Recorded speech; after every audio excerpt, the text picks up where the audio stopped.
Think about how often your kids log on to websites and to apps. What about at school? We wanted to know how students' privacy is protected there. In a Target 2 Consumer Alert, Tammy Elliott talked with the Green Bay School District to learn how they're staying on top of cybersecurity. Are you going to do some math for us? At King Elementary School in Green Bay, logging on Record your voice telling us about that. is part of learning. How can you prove that to somebody that maybe doesn't think that it's 60? Mrs. Fleechek's first graders are buzzing to show us how they use the Seesaw Learning Journal app. You can take videos, you can draw, you can take photos.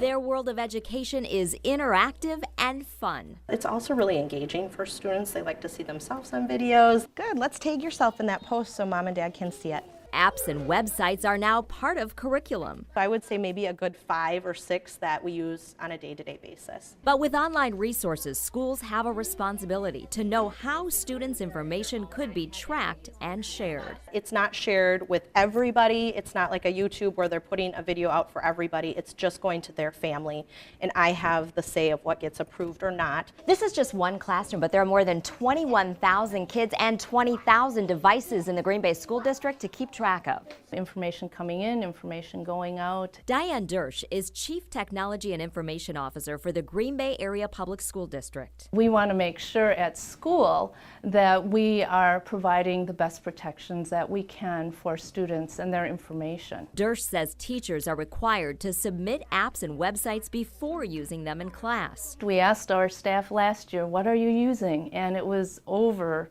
100 different media resources. Dersch says those media companies must agree to a district privacy contract. We have what we call a non-disclosure agreement, and that talks about how that vendor is going to protect our students' information, and they won't market to our students. They won't be selling lists of our students to anybody.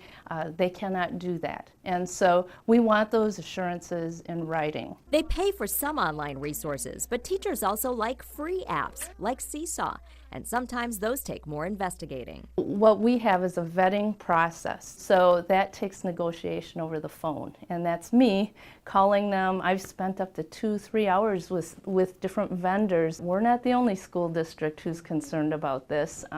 In fact, I found a lot of school districts throughout the country who are doing exactly the same thing that I'm doing, and we're all saying, hey, we need to pool together.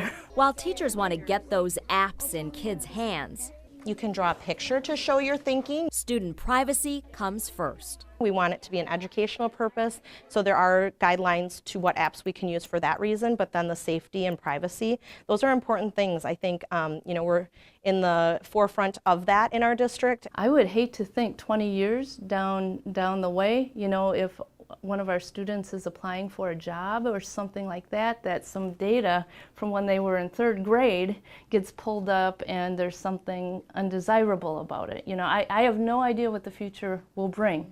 And so we just need to be cautious in this new digital era. Tammy Elliott, Action 2 News, Green Bay. The Green Bay Area School District says a big part of this is also educating the students on what they put out there, protecting their own privacy with usernames, passwords, and personal information.